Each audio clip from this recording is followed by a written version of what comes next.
you all very much for coming. I was worried at one point that I might not see anybody out here tonight, but that's the kind of nightmares you have as a director or producer, I guess. I got some announcements here first. If you didn't hear it on the way in, if you parked next to the Dairy Queen, run right now before your car is towed, because you can't park over there. They're very good about enforcing that. So somebody has to run. I'm going to be talking for a few minutes, so don't worry. And we have Hey, yeah, give me a blizzard. we have no previews or cartoons tonight. I am your cartoon.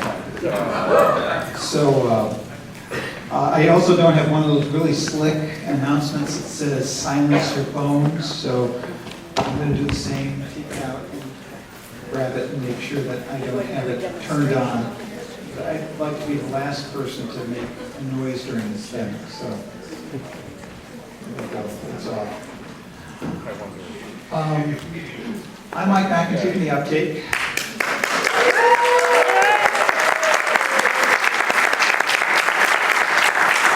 I'm the executive producer at the Uptake. I'm also the producer and director of this film, How Love Won, the fight for marriage equality in Minnesota.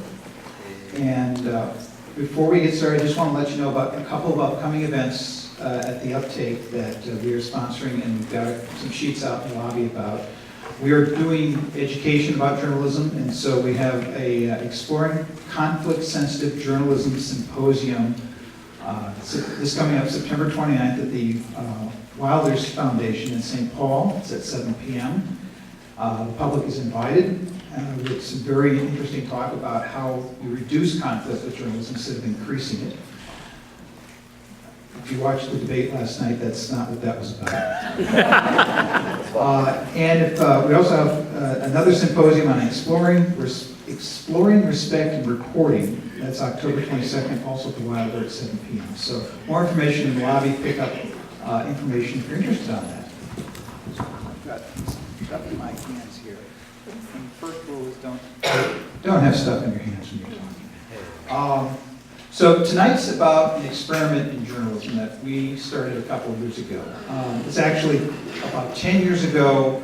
A professor in New York said something. His name was Jay Rosen. He's rather famous for writing about the group formerly known as the audience, which he said is going to change how things work in journalism. He said they would take over print with blogs, would take over radio with podcasting, take over TV. We've seen that happen with YouTube. So this is our experiment to say, can the group formerly known as the audience take over filmmaking, documentary filmmaking? Because this was really, even though I did a lot of the sitting down and editing, this is something that all of you and this community helped put together. You helped cast it.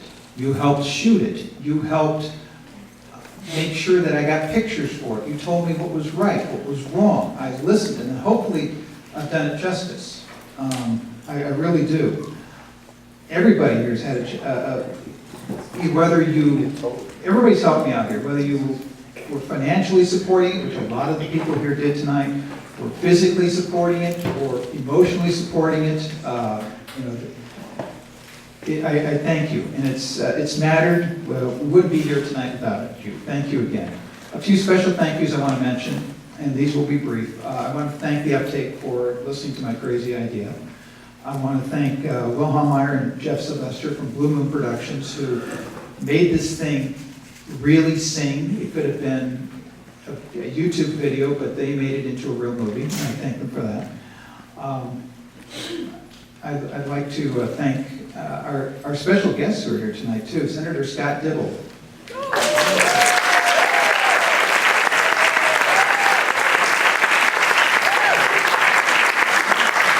So none of this would have happened without him, obviously.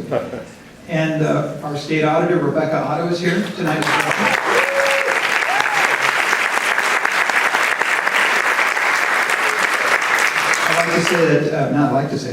Her husband, Sean, was very instrumental in helping me kind of form some of the basic ideas for this. I don't know if you're familiar with Sean, but he's brilliant smart, okay? That's the best way of putting it. And he's done some incredible work. He has some books out too that you should take a look at. All right, anyway, getting this all done took a little bit longer than we anticipated. Like I thought this would be done in 3 months, and it took 2 years. But thank you for your patience. And tonight's the first night that any audience is going to see this finished documentary. So I'm a little nervous. I hope nobody brought any tomatoes. And, if you've been promised DVDs and T-shirts, they will be coming. We're shipping out the artwork soon. We'll be getting the DVDs done, get the T-shirts done, and they'll be sent out. The whole documentary is 82 minutes, so if you have to run and pay the babysitter, check your watch right now. You don't know how long it will be until you can be out of here. And after the movie is finished, please stick around. Please stick around at least through the end of the credits, because there's some surprises in the credits, okay? There's what we call cookies.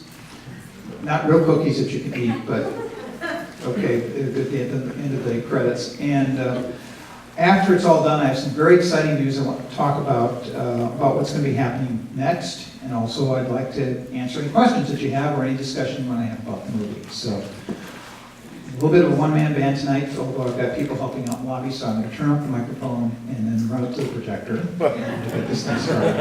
Okay?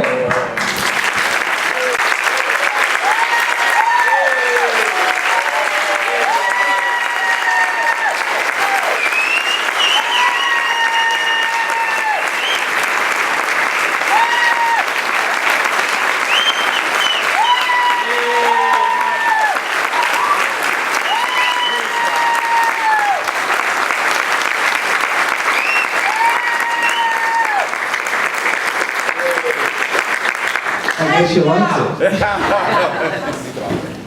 Oh, wow, thank you. Thank you. I've been waiting for that. I was hoping that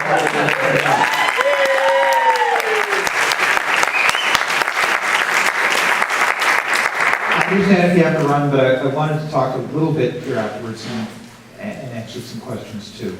So how many people here were part of the campaign? Okay, how many people were at some of the events that we saw here tonight? All right. How many people saw themselves on the screen somewhere? Okay. Thank you all for helping. Do you think other people should see this film? Oh, yeah.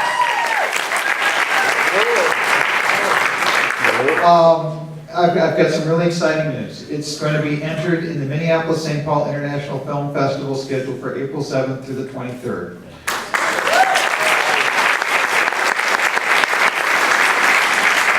Now, there's no guarantee it gets shown. It's entered, but since it's a Minnesota film and it's about a Minnesota topic, Minnesota made, and the film board, helped make it too, and they have a little bit to do with the festival, there's a good chance.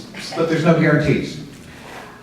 I've also submitted it to the South by Southwest Film Festival in Austin. That's Texas, not Minnesota. And that is March 11th through the 19th. That is not familiar with it, one of the bigger festivals in the entire United States. And we've submitted it to the Sundance Film Festival. Yeah. It's January 21st through 31st in Park City, Utah. Now please realize, and we're sending it to a few other film festivals too, but those are the big ones. But please realize that thousands of films get submitted to those festivals every year. Only a couple hundred get chosen. The good news is we got a better chance of this than winning the lottery here in Minnesota. So. But doing this is going to take a little money. And all the wonderful music that you heard in this, Jeff Sylvester did a wonderful job with the soundtrack.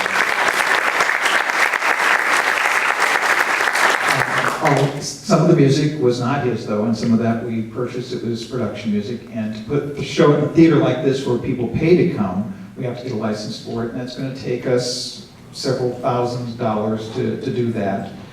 And we also need to make a promotional trailer, and we need to do, pay the entry fees. So long story short, the Uptake is going to be doing a fundraising drive to try to raise about $6,000 to pay for all that and get this thing out there so everybody can see it.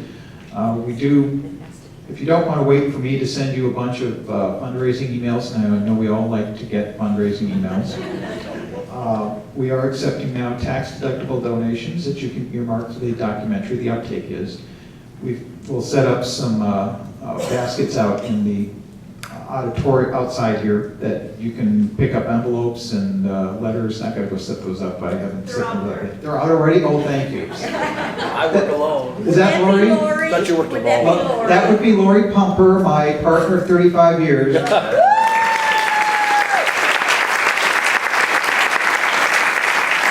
Lori has made sure that every time I get depressed about, oh, it sucks, no one's going to watch this, she says, no, it's wonderful, Mike, just keep going. And she's more than a lot of reasons why this thing is actually being shown tonight. So thank you, Lori. Also, on the back of the little card we gave you when you came in, there's our new mailing address for the uptake. So if you wanted to just take that home and send us something, that's great too. And there's another way that you can support the film, and that's with your voice in several different ways. As we go along, we'll have a Facebook and a Twitter account and a website and all that kind of good stuff. But Bill Sorum, who shot a lot of the video you saw here tonight, will be out in the lobby with a camera.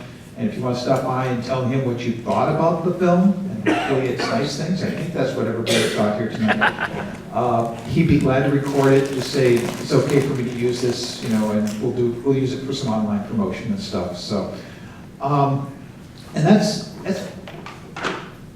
most of what I had I wanted to cover. I just, again, really wanted to thank everybody because, first off, there's a lot of stuff that didn't get into the film, and it was a very long film, but there was a lot of stuff, and I think some of the people here ended up on the cutting room floor, in fact. I put everything I really wanted into it. It was over 2 hours, and that'd be great. I'm sure somebody's going to want that cut, but it's not the one that we're going to send out to the theaters. It just wouldn't have happened. I mean, the production wouldn't have happened without all of you, but I think even more importantly, Minnesota wouldn't have changed without you. And frankly, this was the turning point in U.S. history. And I think you are all responsible.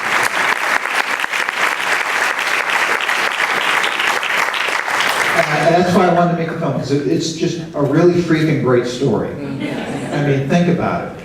Think about it. Here we were on the verge of going back, to the Stone Ages. And as far as human rights.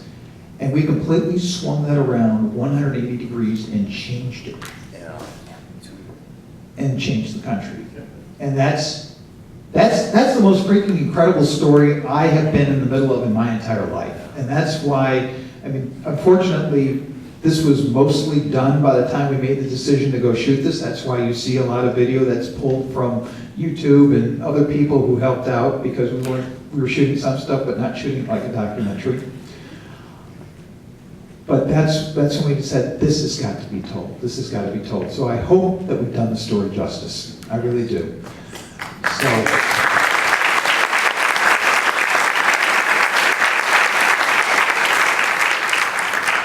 And that's pretty much all I had to say, but I wanted to give you a chance to ask questions or comment, anything that anybody...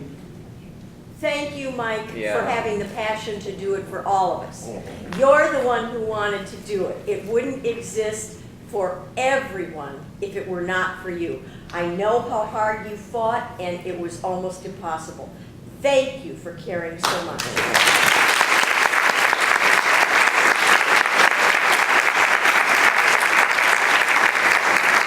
That's Nancy Nelson, one of the brightest, cheeriest, energetic people I know. I miss her dearly on my radio.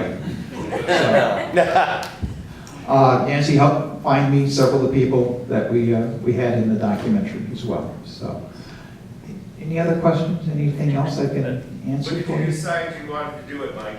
When did I decide we wanted to do it? I don't remember the exact moment, but it was during, I think, the final votes, when I saw just what was going on and the passion and everything, and just how everybody was into this. I said, that's when we gotta do it. I mean, the story has to be told. I mean, we've been covering it at the update before then, you know, all the stuff going on. But it was then I just realized just how passionate people were about this thing, so. So I kind of came late to the party, you know, but I hope we captured it, so. How many movies like this have you got? This is my first one.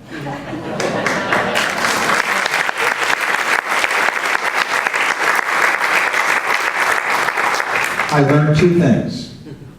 One, have a lot of time, and two, get a lot of money. I'm very happy with what we got, but the reason it took so long to make is we did this on what's considered a micro budget for a documentary. Everybody was very generous, raised about $25,000, and the state essentially matched that. I kicked in about $10,000 of my own dollars to get this done. It's okay, I've had a good time, all right? And and hopefully some of that comes back, but we'll see. But that's catering money in a lot of films, for a day. Yes. Johnny knows that, right? Johnny Command, who's down here, been in many big Hollywood films. It was nice enough to come out and shoot that. We shot a lot of that, believe it or not, at my mother's house. My mother is also another crazy person, and crazy in the right way, and has supported financially a lot of what we've been doing here too. And so she's great. She won't let me tell you how old she is, but she still works every day still at a full-time job. So she's incredible. Anything else? You're all really marvelous. Thank you so much.